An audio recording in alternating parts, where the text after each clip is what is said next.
The new Xbox has been leaked out, but if you own a Series X, you're probably not going to be too happy with this. So the new Xbox Series X refresh has come out, codenamed Brooklyn, with it spelled L-I-N instead of L-Y-N. And I'm not sure why there. It's coming out as the new all-powerful, all-digital Xbox Series X, coming with features that really, honestly, when you read it, should have been available when this console launched. Like the USB-C port that they have at the front here should have been available at launch. That's one of the things that baffled me years ago with that, because the PS5 has that. It's also going to come with 2 terabytes of storage, which is good. It's in those storage cards are getting cheaper, but still pretty expensive to add on to the system. So having a 2 terabytes will be nice. They should have had a 1 and 2 terabyte option at launch. There's also the Wi-Fi 6E and Bluetooth 5.2 that they added to this. I wish they'd have had at least Wi-Fi 6 on the original one to kind of future-proof things, but 6E is nice to have on here. But these are all specs and features that should have been on the original system. And there's also no disc with this. It's a discless system.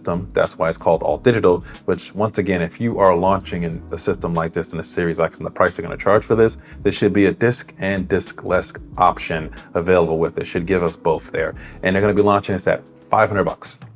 The same price you paid for this 3 years ago, and getting all these extra features that should have been available at launch.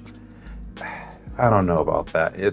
I can see a lot of Series X owners, myself, being kind of miffed about this. It does come with a new sort of cylinder design with it. It's supposed to be more power efficient, more sustainable. I think those are the things that kind of push with this. They kind of gloss over the fact that they're really giving you a few spec upgrades that should have been available in the original system and trying to charge you the same price.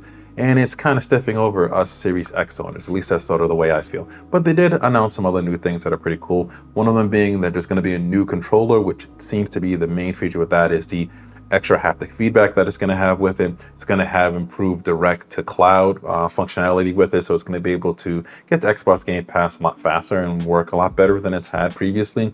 And it's going to have this sort of a lift to wake feature. So what I believe the way this is going to work is that when you put the controller down, it's going to kind of go into a sleep mode. Even while you're playing a game, when you pick it up, it's going to instantly come back on and instantly start connecting and playing.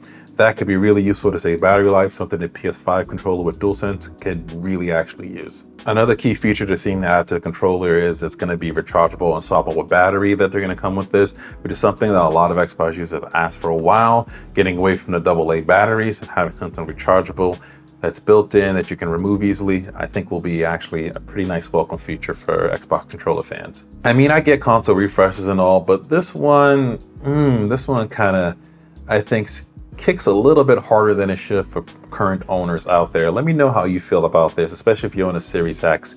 I think Microsoft, I would hope they rethink this before launching this and kind of give a little bit more, or change the pricing down a little bit, or maybe do some type of trade-in for current Series X owners, because what they're doing here, yeah, I think it stinks out there for Series X folks. Let me know what you think in the comments.